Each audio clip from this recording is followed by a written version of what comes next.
Hey, welcome to another episode of MLM Renegade. Today I want to talk about having a lousy day. So here's the million-dollar question. How are network marketers like us, who've tried everything their upline ever suggested to be successful, and yet still struggled, who grew up with technology and aren't stuck in the 20th century, how are we supposed to grow our downlines in our bank accounts, and yet still have time for real life? My name is J.R. McKee. Join me as we explore how to use 21st century learning and technology to grow our downlines and build lasting wealth. Simply put, this is MLM done different. Welcome to MLM Renegade.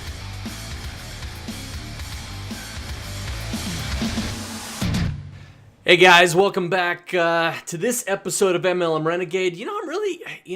I've been thinking about this episode for a while, and really the topic that I want to talk about is discouragement. So let me take it back just a little bit with you. As you guys know, I started a new job, and I'm really excited about it.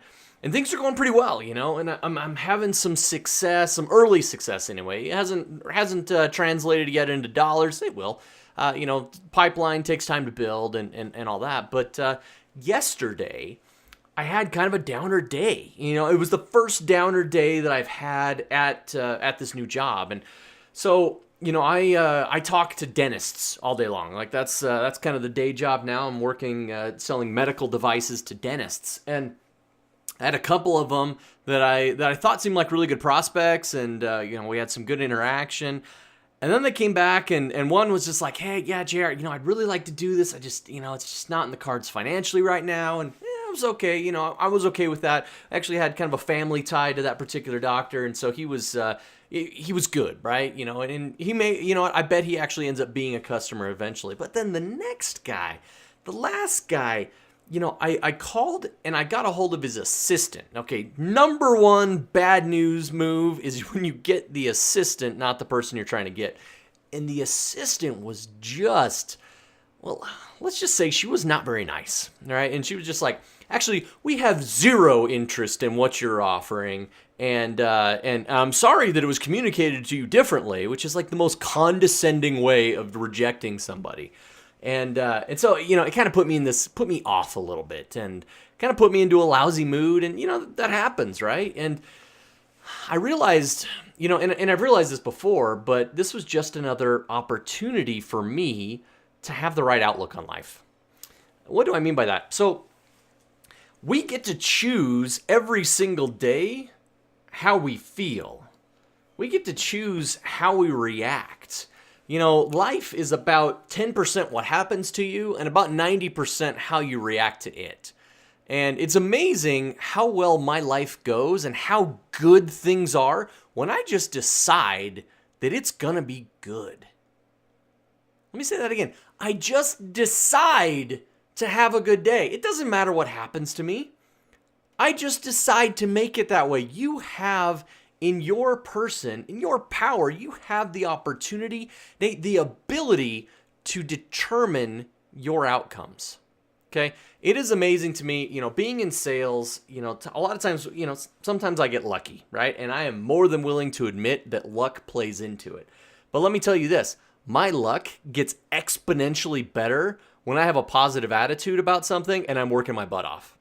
Okay, if I'm not working hard, if I'm not positive about things, I never get lucky. Never once do I ever get lucky if I'm not working hard and trying to be positive about all my interactions with people. So, as we think about discouragement, it happens to everybody, right? It happens in network marketing. It happens in regular everyday business. It happens in marriages and families all over the place. It happens. We do a lot of baseball in our house. Our youngest is on a travel baseball squad. This past weekend, actually, I got to spend some quality Max and Dad time doing baseball. And baseball is the ultimate discouragement sport. And I've been trying to instill this in our 9-year-old because, so one of my favorite players of all time, and incidentally, it's become my son's favorite player, is Ken Griffey Jr. Now, I grew up in the 90s in Seattle, so it tracks pretty well that he would be my favorite player, and the Mariners are my team. Well, Ken Griffey Jr., had also had another teammate, Edgar Martinez. Okay, had Ken Griffey Jr. and Edgar Martinez made up an incredible duo that took the team to the playoffs. And here's the thing. Edgar Martinez was recently also elected to the Hall of Fame. Griffey was elected a couple of years ago and got into the Hall of Fame. In fact, Griffey at the time was the highest, received the most votes ever for a player. Basically, there was 3 people, I'm going to go ahead and call them idiots, that did not vote for him. Everybody else did. Now, that was eclipsed this past year when Mariano Rivera from the Yankees was elected unanimously. He's the first and thus far only player to be elected unanimously to the Baseball Hall of Fame. I digress. The point of the matter is, Ken Griffey Jr. had a lifetime batting average pretty close to 300. Edgar Martinez had a lifetime batting average just over 300. These are great batting averages. But what does that mean? It means that they failed 7 out of 10 times. 70% of the time they failed. Now, they both probably, I know they both had games where they went 0 for. Okay, they went 0 for the game, whether it was 0 for 4, 0 for 5, 0 for 3, whatever it was. They did not register a hit in those games. Now, they didn't happen all that often for those two, but they happened. And they struck out. Okay, Griffey had games where he struck out at every at-bat. Didn't happen often, but it happened, right? Griffey also had stretches where he hit the most home runs in consecutive games in Major League history. Okay, the guy is a Hall of Famer. He's an incredible baseball player, and he failed 70% of the time. Now, our oldest child right now is a senior in high school, and failure for him is not an option. Okay, you can't fail out of high school. He'll graduate high school here in a couple of months, and we're excited for him and about that achievement for him, and he'll go on to greater things in life. But failure is one of those things, like discouragement, that we have to understand, we have to get over. And that's why I love baseball, because it teaches this. It literally teaches, hey, look, you can fail 70% of the time and be one of the greatest of all time. Well, guess what, guys? In life, you can fail every single time until you don't. You can fail 90% of the time, but as long as you fall down 9 times, but you get up 10, you are going to be successful. Okay? I've taken a lot of time and a lot of effort to work on my own personal development, to become a better human being. Now, I'm actually going through a challenge right now with a friend of mine, and he's got this 21-day challenge. And he basically, in the first day, he asks this question. He's like, if you could wave a magic wand and fix the thing that would make it so your life were that much better, what would we be waving the magic wand over? And, that's a really introspective question. Now, I get discouraged. I have lousy days.